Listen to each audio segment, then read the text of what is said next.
जय हिंद दोस्तों, आपका हमारी official YouTube channel time to learn concept में बहुत बहुत स्वागत है। दोस्तों आज का दिन बहुत ही खास है।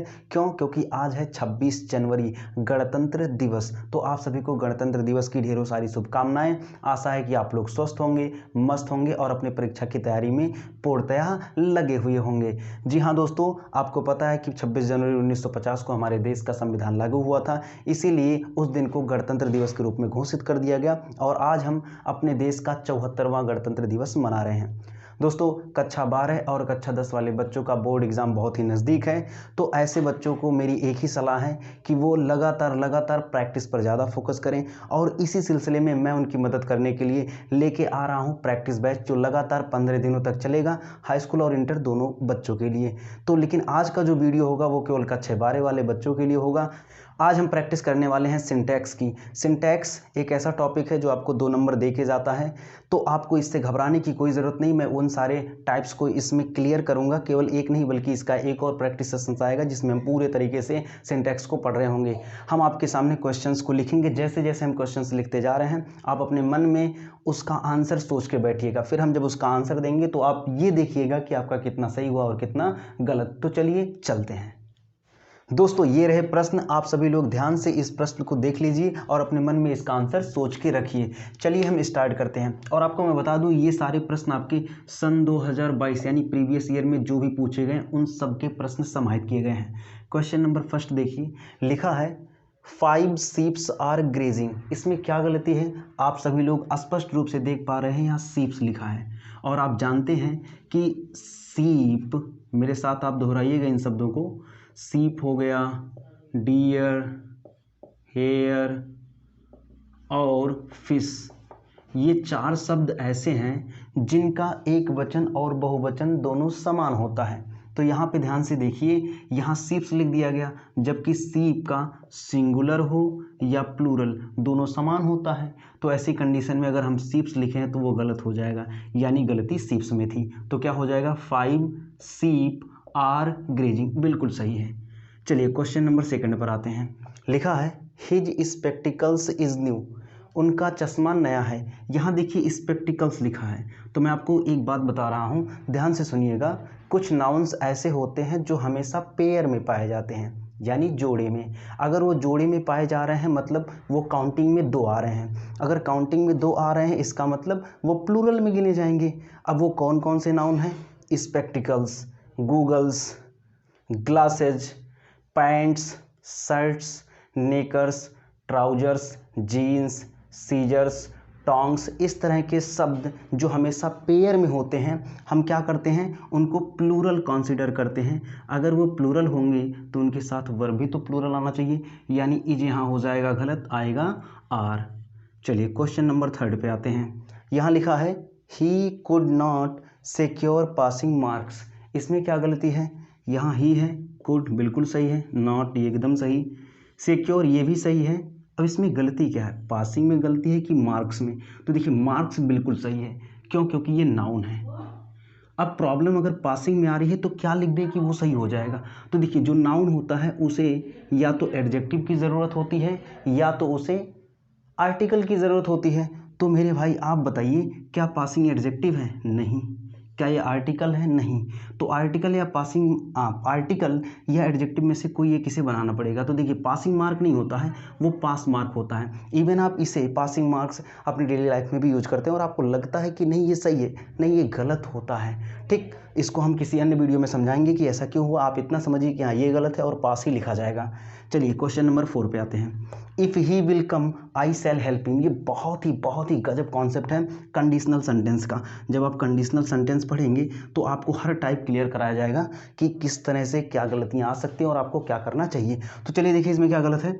इफ़ ही विल कम, यदि वो आएगा तो मैं उसकी मदद करूंगा। पढ़ने में तो बिल्कुल सही है, पढ़ने में बिल्कुल सही है, लेकिन आपको ध्यान क्या देना है कि इसमें गलती क्या है। देखो जो कंडीशन लगाने की कोशिश यहाँ की गई है, इफ़ ही विल कम, यदि वो आएगा तो मैं उसकी मदद करूंगा। तो जो कंडीशनल क्लॉज होता है ना, वो हमेशा प्रेजेंट में होता है।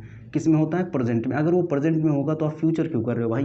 प्रेजेंट बनाओ इसे। तो क्या हो जाएगा, इफ़ ही कम। क्या अभी भी ये सही है? नहीं, यहाँ कम से करना पड़ेगा, क्यों? क्योंकि कर्ता हमारा सिंगुलर है, इसलिए गलती इसमें यही थी। और बाकी जो ये क्लास है बिल्कुल सही है।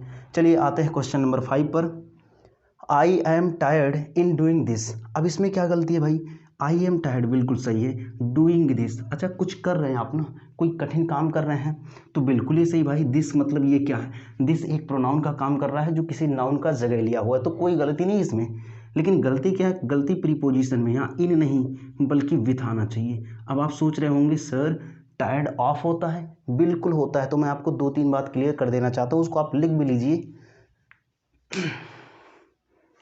उसको आप लिख भी लीजिए, मैं यहाँ लिख देता हूँ उस चीज़ को।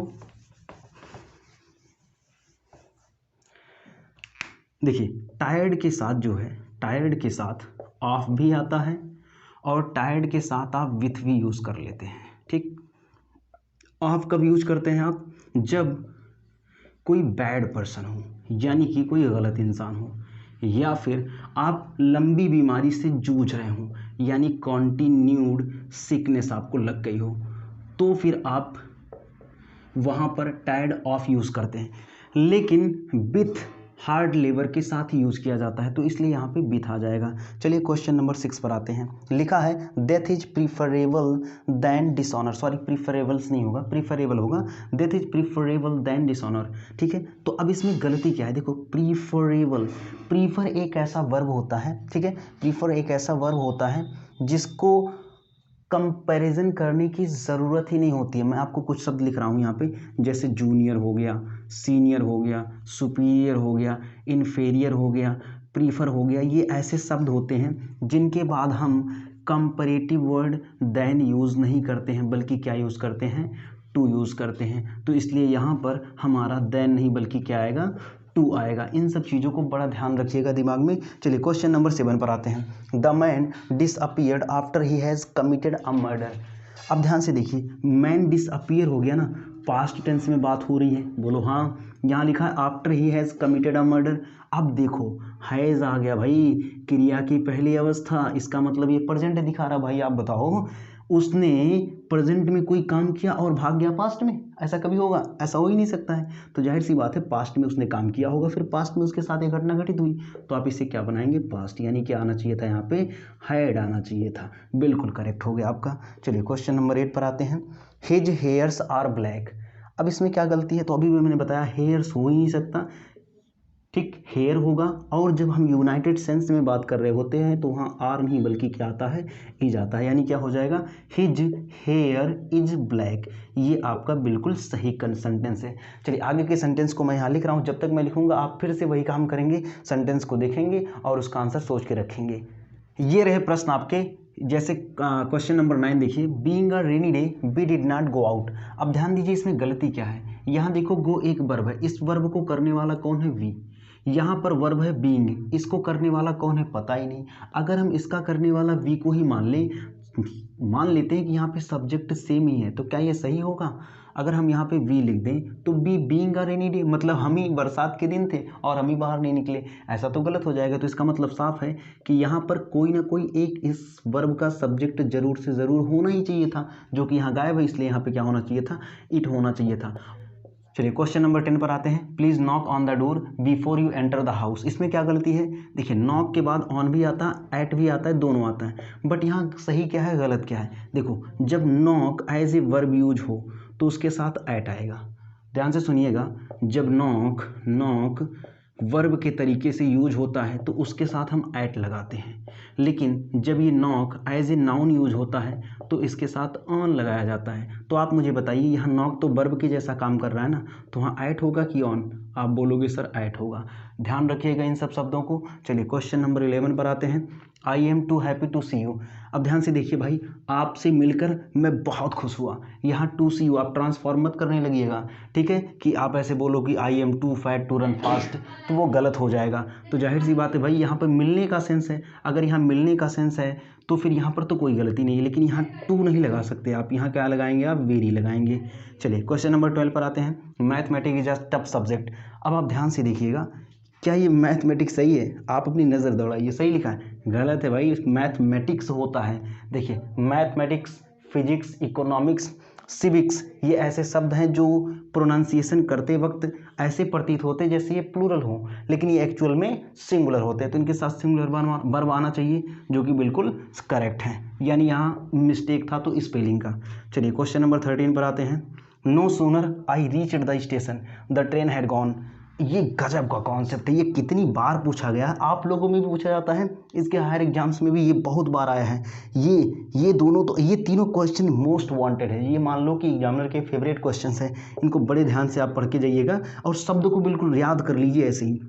देखिए जो नो सूनर होता है ये इन्वर्जन का कॉन्सेप्ट बन जाता है, और जब इन्वर्जन आता है तो जानते हो ये as a question word behave करने लगता है, और क्वेश्चन वर्ड को अपना तुरंत क्या चाहिए, वर्ब चाहिए। अच्छा, ये वर्ब कहाँ से मिलेगा, ये देखिए past indefinite tense reached, second form of verb है, पास्ट इंडेफिनिट टेंस है, तो हमें यहाँ से इसका वर्ब चुराना पड़ेगा, यानी इसे हम सेकेंड से फर्स्ट बनाएंगे और जो इसकी डिड सहायक क्रिया होती है उसे यहाँ ले आकर के पुट कर देंगे।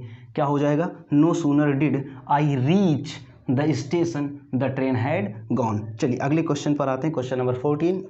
आई have my friend's dog who is a good man. अब ध्यान से देखिए, हु जो है ये रिलेटिव प्रोनाउन होता है, प्रोनाउन का ये एरर है।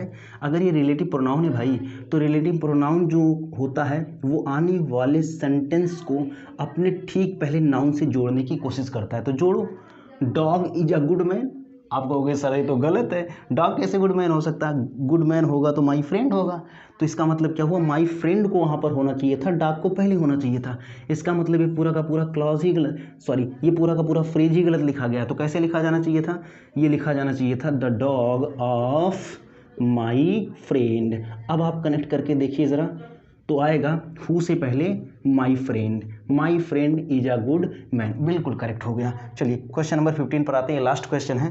कैटल्स आर ग्रेजिंग, क्या गलती है, क्या गलती है, कैटल्स होता ही नहीं, आपको भी पता है, हमेशा होता है कैटल, और जो कैटल होता है वो होता है ग्रुप ऑफ एनिमल्स। क्या होता है, ये ग्रुप ऑफ एनिमल्स होता है, ये खुद ही प्लूरल होता है, अगर ये प्लूरल है तो इसके साथ आर बिल्कुल करेक्ट है, कुछ गलती नहीं है। लेकिन कैटल का कैटल्स नहीं बनाएंगे आप। तो ये आपके 2022 के जितने भी अच्छे क्वेश्चन थे वो सब कंप्लीट होते हैं। आई होप आपको ये प्रैक्टिस सेशन समझ में आया होगा। मिलते हैं नेक्स्ट वीडियो में, तब तक के लिए जय हिंद। कि सब कुछ आसान है, चिल्लाओ कि सब कुछ आसान है, शोर मचा के ये सबको बताओ, फैलाओ कि सब कुछ आसान है।